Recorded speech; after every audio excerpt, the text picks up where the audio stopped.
Hello friends, I am Sandeep sir and welcome to Marvelous English classes. Today in this video we are going to focus on the most important poem Fire Hymn. हम सब Fire Hymn नाम के कविता को पढ़ने जा रहे हैं जिसका अर्थ होता है अग्नि का पवित्र गीत. ठीक है, आइए समझते हैं कि इसके राइटर कौन है. तो इसके राइटर हैं KKN दारूवाला. क्या दिख रहा है बाबू? KKN दारूवाला. ठीक है, तो KKN दारूवाला का जन्म कब हुआ?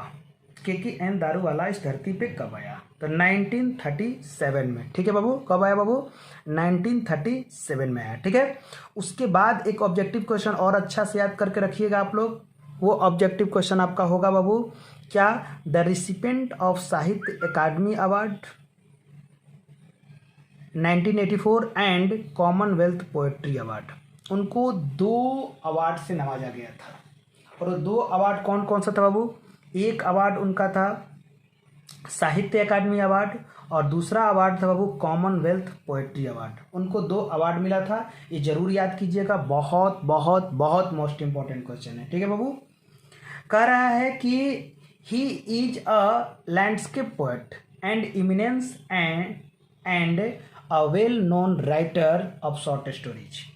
कह रहा है कि वे प्राकृतिक दृश्यों को चित्रित करने वाले एक श्रेष्ठ कवि तथा एक प्रसिद्ध लघु कथा लेखक थे. ठीक है, यानी कहने का मतलब यहाँ पर पूरी तरह समझिएगा. क्या कह रहा है कि इज लैंडस्केप पोएट, वे एक भूदृश्यावली को वर्णन करने वाले कवि हैं जो एक श्रेष्ठ कवि हैं. कैसे कवि हैं बाबू? श्रेष्ठ कवि हैं, भूदृश्यावली के श्रेष्ठ कवि हैं.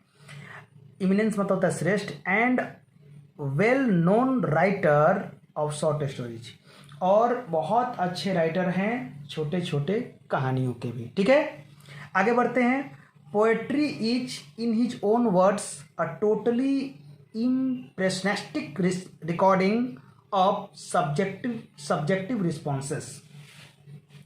यहाँ पर देखिए क्या कर वो टोटली मैंने पूरी तरह से, इम्प्रेशनिस्टिक का मतलब प्रभावकारी, रिकॉर्डिंग्स का मतलब है प्रामाणिकता, ऑफ सब्जेक्टिव रिस्पॉन्सेस का मतलब होते हैं आत्मचेतनात्मक अनुभूतियाँ या आत्मचेतना को प्रकट करने वाली फीलिंग, अनुभूति. ठीक है, कि वे कवि माने जाते हैं. वो कविता जो है, ध्यान दीजिए कि उनकी कविता जो है उनके अपने शब्दों में कैसा माना जाता है बाबू? तो आत्मचेतनात्मक अनुभूतियों की प्रभावकारी प्रामाणिकता उनके कविताओं से मिलती है. ठीक है, आगे कह रहा है कि ही क्लेम्स, कह रहा है कि his poems to be rooted, कह रहा है कि वे जो अपनी कविताओं को क्या कहते हैं? रूटेड का मतलब क्या होता है? थोड़ा समझिएगा. रूटेड का मतलब होता है बिल्कुल जड़ कह सकते हैं. ठीक है, रूटेड मानते हैं. ठीक है बाबू, यहाँ पर रूटेड का मतलब बिल्कुल स्थिर भी कह सकते हैं या जड़ भी कह सकते हैं. ठीक है, इन द रूरल लैंडस्केप, क्या मानते हैं बाबू? तो वे अपनी कविताओं को ग्रामीण दृश्यावली, देखिए लिखा है कि रूरल लैंडस्केप यानी ग्रामीण भूदृश्यावली में बसी हुई मानते हैं. वो अब कहते हैं कि मेरी कविताएं जो है वो ग्रामीण क्षेत्र पर ज़्यादा डिपेंड करती है, ग्रामीण क्षेत्र में बसी हुई पाई जाती है. ठीक है, और यही कारण है बाबू कि उसको क्या कह देते हैं? एंड हेंस अर्थी, और यही कारण है कि इसे क्या कहते हो? अर्थी कहते हैं, भौमिक कहते हैं. क्या कहते हैं उसको? अर्थी. अर्थी का मतलब होता है भौमिक. ठीक है, उसको अर्थी कहते हैं, भौमिक कहते हैं. ही सन्स, वो दूर रहते हैं, या दूर रहने का मतलब क्या होता है बाबू? मतलब त्याग देना. क्या करते हैं? वो त्याग देता है. किसको त्याग दे बाबू? तो सफोस्टिकेशन को त्याग देते हैं. यहाँ पर लिखा है कि सफोस्टिकेशन का मतलब क्या होता है? सफोस्टिकेशन का मतलब होता है छल कपट. क्या होता है वो? सफोस्टिकेशन का मतलब होता है छल कपट को त्याग देते हैं. As he thinks that it, करा कि as he thinks that it, जैसा कि वे सोचते हैं.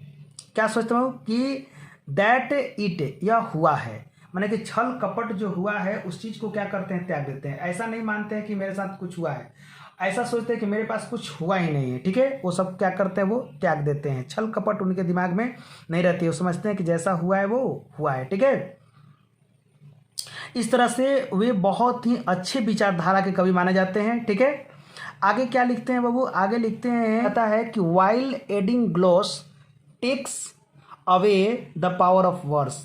कह रहा कि उस समय जब वे भाष्य को अपनाते हैं तो क्या करते हैं कि काव्य की शक्ति को दूर कर लेते हैं। क्या करते हैं वो काव्य की शक्ति को क्या कर लेते हैं, दूर कर लेते हैं। ठीक है, the themes of his poetry are love, domination, cynicism, plight of human society and violence. या उनकी कविता का जो विषय रहता है वो क्या क्या रहता है, बहुत तो प्रेम रहता है, मृत्यु रहता है। यहाँ पर देखिए लव है, मृत्यु है। डोमिनेशन का मतलब होता है प्रभुत्व, ठीक है, समर्पण भी रहता है। साइनिसिज्म का मतलब होता है मनुष्य द्वेषी सिद्धांत, मनुष्य द्वेषी सिद्धांत। दूसरा बात है कि प्लाइट ऑफ, क्या लिखा है बाबू, plight of human society. Plight का मतलब होता है दयनीय दशा कह सकते हैं, यानी मानव समाज की दयनीय दशा। ठीक है, प्लाइट ऑफ ह्यूमन सोसाइटी के बारे में वर्णन करते हैं। एंड वायलेंस, और हिंसा के बारे में। इनकी कविता का जो विषय रहता है वो क्या क्या रहता है भाई, तो वो रहता है आपका लव, डेथ, डोमिनेशन, साइनिसिज्म, उसके बाद है plight of human society and violence. उनकी कविता का ये विषय रहता है। ठीक है, करा कि ही राइट्स विद इंटेंसिटी, करा कि इंटेंसिटी के साथ लिखते हैं, and vigour involved in poetic creation. ठीक है, कहता है कि वे अपनी कविताओं में गहनता, ये अपनी कविताओं को किस रूप से लिखते हैं, बड़ा ही गहन भावना से लिखते हैं, एकदम बिल्कुल डेप्थ में जाकर लिखते हैं। ठीक है, लिखा भी है बाबू कि वे राइट करते हैं इंटेंसिटी का मतलब बहुत तीव्रता से, एंड विगर मतलब बिल्कुल शक्तिशाली।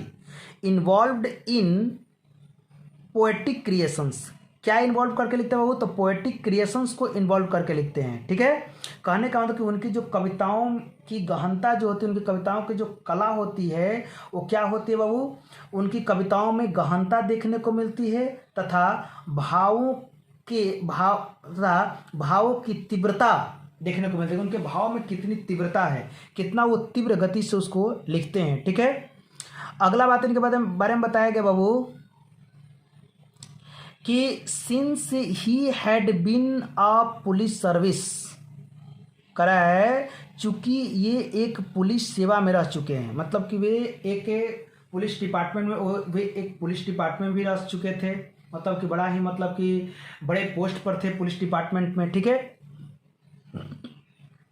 पुलिस सर्विस में काम कर चुके हैं, इसलिए violence is unavoidable in his poetry.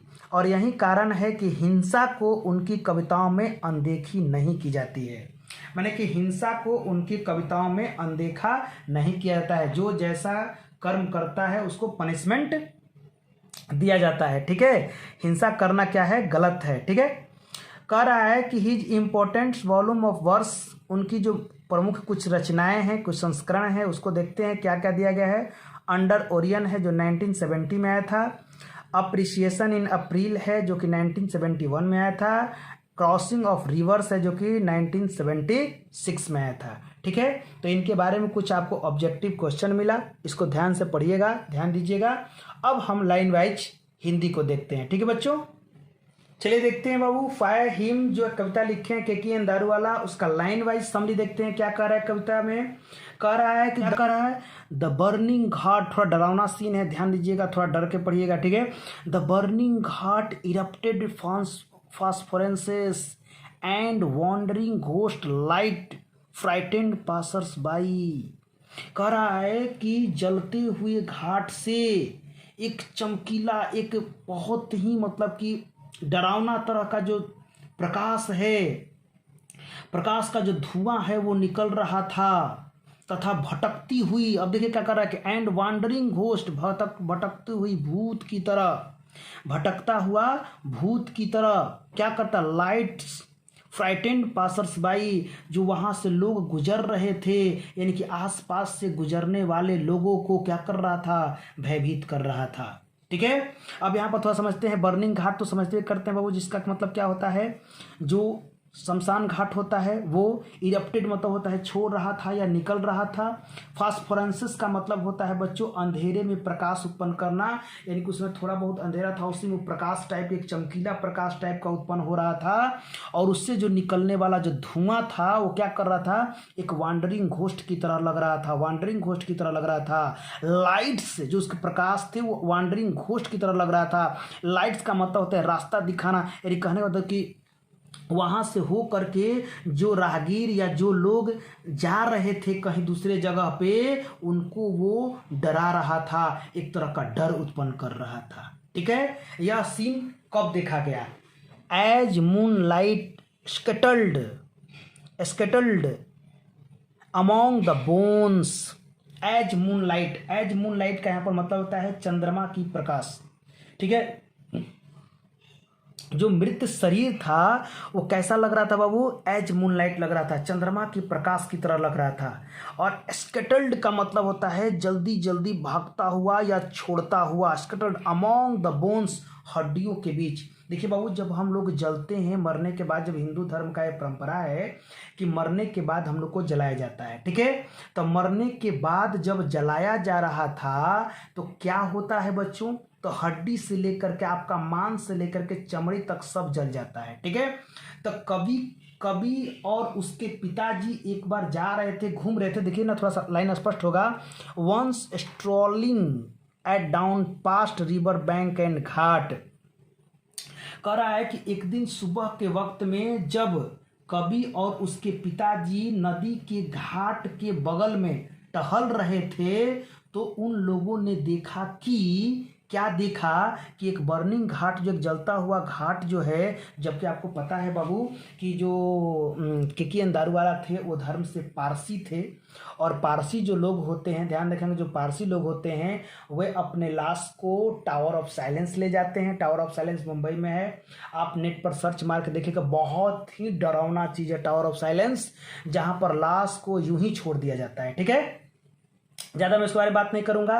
तो वे पारसी धर्म के होते हुए भी जब वो देखे कि नदी घाट के तट पर वो टहल रहे थे, देखिए लिखा है कि once strolling down past river bank and ghat, मैंने कि नदी के किनारे घाट पर जब वो टहल रहे थे तो उन्होंने देखा, क्या देखा बाबू? आखिर एक बर्निंग घाट जो है वो प्रकाश उत्पन्न कर रहा है, और उससे जो वांडरिंग घोस्ट की तरह जो धुआं है वो वांडरिंग घोस्ट की तरह लग रहा है, जो कि आने जाने वाले लोगों को क्या कर रहा है? डरा रहा है। ठीक है, वो कैसा लग रहा है बाबू? जो लाश है वो कैसा लग रहा है? तो एज मून लाइट, एक चंद्रमा के प्रकाश की तरह लग रहा है, जिससे स्कटल्ड अमॉन्ग द बोन्स, उसके जो मतलब कि बोन है, हड्डियां हैं, वो ठीक चंद्रमा के प्रकाश की तरह लग रहे हैं। ठीक है, अब स्कटल्ड का मतलब जल्दी जल्दी भागना, मतलब कि अब जल्दी जल्दी आग जो क्या हो रहा है? बुझ रहा है। नीचे के लाइन में स्पष्ट हो जाएगा।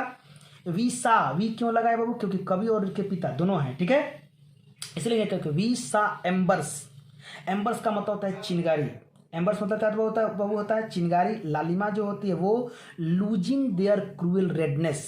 जो चिंगारी है, जो आग की जलती हुई जो चिता है, उससे जो क्रूर लालिमा जो निकलती है, देखते हैं कि आग जब जलता है तो एकदम रेडनेस टाइप का रहता है। अब वो धीरे धीरे क्या कर रहा है? बुझ रहा है। ठीक ना, अब वो धीरे धीरे क्या हो रहा है? समाप्त हो रहा है, बुझ रहा है। Correct, we saw embers losing their cruel redness. हम लोगों ने देखा कि जो चिंगारी है, जो वहाँ पर चिंगारी लगाया गया है, जो क्रूएल रेडनेस, जो क्या है, तो जो मतलब कि एम्बर्स है, एम्बर्स का मतलब होता है बाबू मतलब चिंगारी कर सकते हैं। ठीक है, जो एम्बर्स है वो क्या हो रहा है कि धीरे धीरे वो समाप्त हो रहा है, धीरे धीरे वो क्या हो रहा है? कम हो रहा है। जो उसका रेडनेस है, जो उसका मतलब कि लालिमा है, वो धीरे धीरे क्या हो रही है? समाप्त हो रही है। ठीक है, करेक्ट, टू द ग्रे। और वो किस में बदलता जा रहा है बाबू? अतः टू द ग्रे। ग्रे का मतलब होता है बिल्कुल भूरा टाइप का। अस मतलब होता है ASH, एस मतलब होता है वो राख। ठीक है, वो एस में परिवर्तित होते जा रहा है। दैट स्वेलोज ऑल, जो क्या किया है कि सब कुछ निगल गया है, सब कुछ अपने आप में क्या किया है? खत्म कर दिया है। Half cooked limbs. और उसी बीच कवि के पिता देखते हैं कि हाफ कुक्ड लिम्स, जो उसको पूरी तरह से जला देना चाहिए था, जो सब कुछ खत्म कर देना चाहिए था, लेकिन दुर्भाग्यवश कवि को यह नजर आता है, कवि के पिता को यह नजर आता है कि शरीर के जो आधे जले हुए अंग जो हैं वो किस प्रकार से, जो यहाँ पर देखिए हाफ कुक का मतलब कि अर्ध जला हुआ, लिम्स का मतलब होता है हाथ पांव या कुछ शरीर के अंग कह सकते हैं, वो हाँ कहता कि हाफ कुक्ड लिम्स, जो हाफ कुक्ड लिम्स हैं, जो अर्ध जले हुए हाथ पांव हैं या अर्ध जले हुए बॉडी के जो पार्ट्स हैं, bore witness to the fires departure, वो किस तरह से आग की अनैतिक व्यवहार की गवाही दे रहा था कि आग ने यहाँ पर क्या किया है, अनैतिक काम किया है। बोर विटनेस, यहाँ पर विटनेस का मतलब होता है गवाही देना, गवाही दे रहा है टू द फायर्स डिवॉर्चरी, डिवॉर्चरी का मतलब होता है अनैतिक व्यवहार। कह रहा है कि आग के इस अनैतिक व्यवहार की वह अर्ध जली जो अंगुलियां हैं क्या कर रही थी, तो गवाही दे रही थी, सबूत दे रही थी कि आग ने यहाँ पे कुछ गलती किया है। आग को पूरी तरह से जो लाश है उसको भस्म कर देना चाहिए, लेकिन वो भस्म नहीं कर पाया था क्योंकि वो कुछ भाग जो है वो छूट गया था। ठीक है, आगे कर माई फादर सेड, मेरे पिताजी ने कहा, you see those half burned fingers, देखो उन अर्ध जले हुए अंगुलियों को, देखो उन अर्ध जले हुए अंगुलियों को। देखिए यहाँ तक हो गया, अब मैं नेक्स्ट पेज निकाल रहा हूँ। ठीक है, देखो उस अर्ध जली अंगुलियों को, कभी यहाँ तक बताया, फिर आगे क्या कह रहा है, एंड बोन स्टब्स, बोन मतलब होता है हड्डी और स्टब्स का मतलब होता है बाबू टुकड़ा कह सकते हैं, छोटे छोटे, ठीक ना। कर देखो उस अर्ध जली अंगुलियों को, एंड बोन स्टब्स और हड्डी के उन टुकड़ों को, the fire at times forget its deed, कभी कभी यहाँ पर बताता है कि देखो उन हड्डी के अवशेषों को कि आग जो है एट टाइम्स कई बार या कभी कभार अपनी कार्य को, अपने जो उसका कर्म है, जो उसके शरण में आए हुआ जो मृत शरीर है उसको क्या करता है, भूल जाता है, यानी कि अपने कर्तव्य को भूल जाता है कि उसे क्या करने चाहिए। यहाँ पर डेट्स का मतलब जो कारनामे होते हैं, जो कार्य होता है उसको क्या कर जाता है, आग कभी कभी क्या कर जाता है, भुला देता है। ठीक है, फिर कर अजोरस्ट्रियन, बहुत बढ़िया यहाँ पर ध्यान रखिएगा, अजोरस्ट्रियन, जोरोस्ट्रियन का मतलब, जोरोस्ट्रियन का मतलब होता है पारसी। क्या होता है बाबू, जोरोस्ट्रियन का मतलब क्या होता है बच्चों, पारसी, ध्यान में रखेंगे, इसका मतलब पारसी होता है। आई, मैं क्या हूँ, धर्म से जोरोस्ट्रियन हूँ, कभी कह रहा है कि मैं क्या हूँ, जो धर्म से क्या हूँ, एक जोरोस्ट्रियन हूँ। माई चाइल्ड, मेरा पुत्र, फिंगर्स क्लिंच्ड, देखिए यहाँ पर क्लिंच्ड का मतलब होता है बाबू खींचना या जकड़ना। अंगुलियाँ क्या हुई है कि मरे हुए जो बच्चा है, मरा हुआ कोई भी इंसान है, उसकी जो अंगुलियां हैं वो क्लिंच्ड हुई है। क्लिंच्ड का मतलब होता है वो खींचा हुआ, इस तरह से मुट्ठी जो है वो बंधा हुआ कर रहा है, कह रहा है कि जो मुट्ठियां हैं वो बंद हो गई हैं। ठीक है, बिल्कुल बंधी हुई मुट्ठी के समान है, मैंने बंधी हुई है। कहता कि माई चाइल्ड, जो मेरा पुत्र है, जो एक बच्चा है जो जल गया है या ख़त्म हो गया है, उसकी फिंगर्स जो है वो क्लिंच्ड हो गई है, मुट्ठियाँ जो है जकड़ गई है, into a little knot of pain, जैसा मानो कि अभी भी वो दर्द के गिरफ्त में है, मानो कि वो अभी भी दर्द से कराह रहा हो, अभी भी मानो कि उसकी दर्द हो रहा है। अरे भाई, कहने का मतलब कितना खतरनाक लगता होगा जब आपका शरीर पूरा जल जाए और कुछ भाग जलने से बच जाए। उसमें क्या होता है कि शरीर सिकुड़ जाता है, हाथ के अंगूठी जो है वो बन जाते हैं, देखने में बहुत ही दर्दनाक लगता है। और मैं आपको कैसे इसको एक्सप्लेन करूं। ठीक है, एक जोरोस्ट्रियन है लेकिन फिर भी कहता है कि माई चाइल्ड, जो बच्चा है जिसका अंगुली जो है वो क्या है, फिंगर्स क्लिंच्ड हो गया है, भींच गया है, जकड़ गया है, into a little knot of pain, देखो उसको कितना दर्द हो रहा होगा, लगता है मानो कि वो अभी भी क्या है, वो दर्द में है। ठीक है, आई सोर टू सेव फायर, मैं वहीं पर एक पारसी होने के नाते भी, यानी सॉरी, मैं वहाँ पर एक पारसी होने के नाते मैं कसम खाया, क्या कहता है, आई सोर टू फायर, मैं कसम खाता हूँ, क्या कसम खाता हूँ भाई, वो from the scene of forgetfulness, कहता है कभी जो है वहाँ पर कसम खाता है कि मैं आग को उसका कर्तव्य भूलने के पाप से बचाऊंगा। आग ने जो अपना कर्तव्य भूल गया है, उसके जो भूलने के कर्तव्य नामक जो पाप किया है, उससे मैं क्या करूंगा, उसे बचाऊंगा। ठीक है, यहाँ तक समझ में आया आप लोग को। आगे बढ़ते हैं, कह रहा है कभी यहीं पर कसम खा लेता है कि मैं जो भी आगे आने वाला समय है, मैं आगे आने वाले समय में आग को इसके जो गलती किया है, आग के जो पाप किया गया, जो भुलक्कड़पन की जो पाप हुई है आग से, भूलने की जो पाप हुई है आग से, मैं उसको उस पाप से क्या करूँगा, मुक्त करूँगा। ठीक है, करा कि इट नेवर फॉरगॉट, वह कभी भूला नहीं गया, यानी कहने का मतलब कि यह कभी भुलाया नहीं जा सका। ठीक है, कह रहा है कि यह कभी जो है कभी भूल नहीं पाया। एंड 20 ईयर सिंस, 20 साल बाद, यानी कि 20 साल जो है बीत गए। As I consigned my first born to the flames, और 20 साल बीत गया जब कभी क्या करता है कि एज आई कंसाइंड, कंसाइंड का मतलब होता है के हवाले करना या के सुपुर्द करना, my first born to the flames, उसके पहले अपना जो पुत्र है। ध्यान रखिएगा, इसके पीछे एक कहानी है कि जब कभी बड़ा होता है, जब उसका पहला पुत्र होता है, ठीक है, तो पहला पुत्र जो जब होता है तो पहला पुत्र जल्दी ही मर जाता है। ठीक है, तो अपने पुत्र को, अपने जन्मे बच्चे को आग के हवाले कर देता है। किसके हवाले कर देता है बाबू, आग के हवाले कर देता है। उसको कहाँ, देखिए आगे के लाइन में स्पष्ट होगा कि the nearest tower of silence was 1000 miles. कह रहा है कि जबकि पारसी जो लोग होते हैं, जब उनके बच्चे मर जाते हैं या कोई भी मर जाता है तो लोग टावर ऑफ साइलेंस ले जाते हैं। कहाँ ले जाते हैं बच्चों, टावर ऑफ साइलेंस। ठीक है, तो टावर ऑफ साइलेंस ले जाते हैं, लेकिन उन्होंने टावर ऑफ साइलेंस नहीं ले, क्यों नहीं ले गया, क्योंकि 1000 माइल्स दूर, वहाँ से 1000 मील माने कि हजारों मील की दूरी पर टावर ऑफ साइलेंस था, इसलिए वो वहाँ पर नहीं ले जाता है। और अपने पुत्र को क्या करता है, कंसाइंड करता है अपने पुत्र को फ्लेम्स, आग के हवाले, यानी कि आग के हवाले कर देता है अपने पुत्र को। ठीक है, कहने का मतलब कि कवि जो है यहाँ पर लिख रहा है कि वह देखा कि सबसे नज़दीक वाला जो टावर ऑफ साइलेंस था वह मृत शरीर को रखते हैं जहाँ पर वो हजारों मील दूर लग रहा था, बहुत दूर था। ठीक ना, इसलिए वो अपने पुत्र को क्या करता है, आग के हवाले कर देता है। ठीक है, अब जो घटना घटती है उसके बारे में जानने का कि द फॉर्म फायर, देखिएगा द फॉर्म हिम, ध्यान रखिएगा, the form him said to me you stand forgiven. ठीक है, तब आग का वो पवित्र गीत जो है मुझसे कहता है तुम्हें माफ़ी मिल गई है। क्या कह रहा है कि तुम्हें माफ़ी मिल गई है, या क्या तुम जो यहाँ पर खड़े हुए हो वो स्टैंड जो किए हुए हो, खड़े हुए हो, वो किस फॉरगिवन के लिए हो, या तुम्हें माफ़ी जो क्या हुआ है, मिल गया। यू स्टैंड फॉरगिवन, तुम्हें जो जिस माफ़ी के लिए तुम थे वो माफ़ी तुम्हें क्या हुई है, मिल गई है।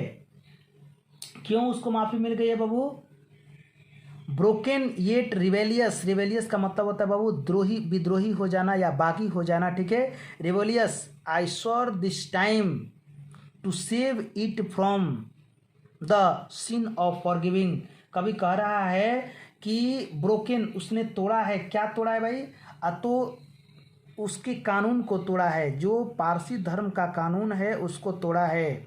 ठीक है, और येट रिवेलियस, और क्या बन गया है, बाकी बन गया है। ठीक है, कह रहा है कि किंतु मैं टूटा हुआ था, उसमें ध्यान देना है, क्योंकि क्या हुआ था, मैं टूटा हुआ था और फिर से विद्रोह करना चाहता था। क्या करना चाहता था बाबू, विद्रोह करना चाहता था। क्या, इस बार मैंने इसे भूलने के पाप से बचाने की कसम खाई। जो भूलने का पाप था, जो आग अपनी कर्म को भूल चुका था, उसे भूलने के पाप से बचाने की क्या करता है बाबू, कसम खाता है। यानी कि टू सेव इट, इसे सुरक्षित करता है from the scene of forgiving, भूलने की जो भुलक्कड़पन की जो पाप थी उससे उसको बचाने की क्या करता है, कसम खाता है, उसको मतलब बचाने के बारे में सोचता है। ठीक है, और उसको क्या करता है, बचा लेता है। ठीक है, इस तरह से आपको ये बताएगा। देखिए सबसे बड़ी बात है कि ये कविता का थोड़ा सा रहस्यमय ढंग है, इसलिए थोड़ा सा आप लोग इसको समझने की कोशिश कीजिएगा कि कवि जो है वो एक क्या करता है कि 100 दाह घाट पर जाता है। ठीक है, और वहाँ पर जहाँ पर हिंदू मृतकों का दाह संस्कार किया जाता है। ठीक है, जो दाह क्रम होती है उससे जो उत्पन्न जो क्या होती है, रोशनी होती है, वो सब कुछ क्या करती है, जला देती है। ठीक है, लेकिन वहाँ पे कुछ चीज़ जो है वो छूटा हुआ मिल जाता है। कहने का मतलब ये है कि दाह कर्म करने के बाद भी जो वहाँ पर कुछ हड्डियाँ हैं वो छूटी हुई मिल जाती है, जो कि आग की अनैतिकता का द्योतक है, यानी कि आग को अनैतिक साबित कर रहा है। ठीक है। कवि के पिता कवि को उस लाश के अर्ध जली हुई अंगुलियों को दिखाता है। ठीक है। अब और नहीं जली हुई जो अंगुलियां हैं स्त्रियां उसको इंगित करते हुए बताते हैं कि क्या बताते हैं बाबू, कि कभी कभी आग अपने कर्तव्य को पूरी तरह से क्या करता है, भूल जाता है, और कभी कभी क्या करता है उसको मतलब कि अपने कर्म को अच्छे ढंग से कर भी लेता है। ठीक है। तो कवि जो ये एक पारसी है, ध्यान दें, और पारसी लोग जो होते हैं वो आग के पुजारी होते हैं। ठीक ना। लेकिन वो अपने लाश को वहाँ नहीं जलाते हैं। ठीक है। वो अपने लाश को ले जाते हैं टावर ऑफ साइलेंस। लेकिन एक पारसी हैं, आग के इस अनैतिक व्यवहार को देख करके जो मतलब कि अपना मुट्ठी को भींचते हुए, कहने का मतलब कि अपना जो क्या ना गुस्सा होना, थोड़ा सा मतलब नहीं ना, अरे बाप रे बाप ऐसा हो गया, तो जो कहता है कि मुट्ठी को भींचते हुए शपथ लेता है कि वह आग को भविष्य में कभी दोबारा ऐसी गलती नहीं करने देगा। यानी कि जो गलती आग ने किया है, देखिए यहाँ पर लिखा था ना कि जो गलती आग ने किया है कि नहीं जला पाया है, यहाँ पर ध्यान दीजिएगा, अब ऐसा मैं नहीं करने दूंगा। इस बात के लिए क्या खाता है बाबू, कसम खाता है। ठीक है। और लास्ट में कभी क्या लिख रहा है बाबू, ध्यान देना है कि फिर भी यह बात जो है कभी भूलता नहीं है। कभी कहता है कि उस घटना को वो कभी भूलता नहीं है, आग को अपने पूरी कर्तव्य को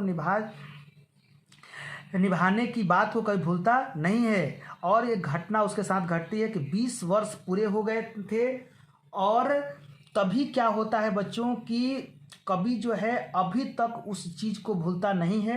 ठीक है। दुर्भाग्यवश कवि का प्रथम जो बेटा होता है, कवि जी का प्रथम जो संतान होता है, वो अकाल मृत्यु हो जाती है, और वह निकटवर्ती जो निकट में जो टावर ऑफ साइलेंस था वहाँ पर वो नहीं ले जाता है। ठीक है। वहाँ से बहुत दूर थी चूँकि, इसलिए पारसी जो प्रक्रिया थी कि वहाँ ले जाना था, लेकिन फिर भी वहाँ पर ले नहीं जाता है। उसके विपरीत, यानी कि पारसी जो धर्म था उसके विपरीत अपने संतान का जो दाह संस्कार है वो वहाँ पर करने पर मजबूर हो जाता है। कहाँ पर, आग के पास। चूँकि वो बहुत दूर था टावर ऑफ साइलेंस, इसलिए अपने पुत्र को वहाँ तक नहीं ले जाता है। ठीक है। और आग के जो जलाने वाली जो प्रक्रिया है उसी कर्म को करने पर क्या होता है, वो मजबूर हो जाता है। ठीक है। और अपने पुत्र को आग की गोद में क्या करता है, डाल देता है। ठीक है। तब उसमें से कुछ आवाज़ें होती है, उसमें से कुछ आवाज़ आती है, कवि अनुभव करता है कि आग उससे कह रही है कि उसे पारसी जो नियम कानून है, पारसी जो प्रचलन है, पारसी जो मतलब धर्म है का उल्लंघन करने के पाप से मुक्त कर दिया गया है। जो उसने पाप किया है, उल्लंघन किया है पारसी धर्म का, उससे उसको क्या कर दिया जाता है, मुक्त कर दिया जाता है। क्योंकि कवि जो है वो विपत्तिवश अंदर से टूटा हुआ है। कवि जो है बिल्कुल विपत्ति आ गया, जिसका बताइए कि फर्स्ट चाइल्ड ही मतलब कि मर जाए, पहला पुत्र ही उसका मर जाए, तो बताइए उसके विपत्ति का पहाड़ कितना टूटेगा। अंदर से टूटा हुआ है, फिर भी आग के इस व्यंग को अनुभव करते हुए विद्रोहात्मक ढंग से इस बार शपथ लेता है कि भविष्य में कभी दोबारा पारसी चलन का उल्लंघन नहीं करेगा। फिर भी वो मतलब कि आग के इस मतलब कि लगता था कि आग उस पर व्यंग कर रहा है, तो उसके विद्रोह में फिर से वो कसम खाता है कि जो मैंने भूल आज की है, मैंने कि जो अपने पुत्र को पारसी धर्म से जो मतलब कि मैं नहीं दाह संस्कार किया हूँ, मैं दोबारा फ्यूचर में ऐसी गलती कभी नहीं करूँगा। ठीक है। आई होप आप लोग को समझ में आया होगा। थोड़ा सा कॉम्प्लिकेटेड कविता है, थोड़ा सा मतलब कॉम्प्लिकेटेड ये कविता है, लेकिन फिर भी आप लोग समझने की कोशिश कीजिएगा। ठीक है। आइए थोड़ा सा हम इसके वर्ड मीनिंग पर बात करते हैं। ठीक है। देखिए ये आपका वर्ड मीनिंग है, इसको थोड़ा सा मतलब आप लोग स्क्रीनशॉट ले लीजिए। ठीक है। यही आपका वर्ड मीनिंग है, ध्यान रखेंगे। ठीक है। इसको आप लोग स्क्रीनशॉट ले लीजिए। चलिए ले लिए, थोड़ा सा देखते हैं और है तो इसको भी थोड़ा सा देख लेते हैं। चलिए थोड़ा सा ये भी है, इसको भी ले लीजिए आप लोग स्क्रीनशॉट। ठीक है। और इसको रिमाइंड कीजिएगा, याद कीजिएगा आप लोग। ठीक है। और अगले जो वीडियो है उसमें सब कुछ लेकर आऊँगा, क्वेश्चन आंसर होगा, समरी होगा, एक्सप्लेनेशन होगा। ठीक है। Thanks for watching this video. ठीक है।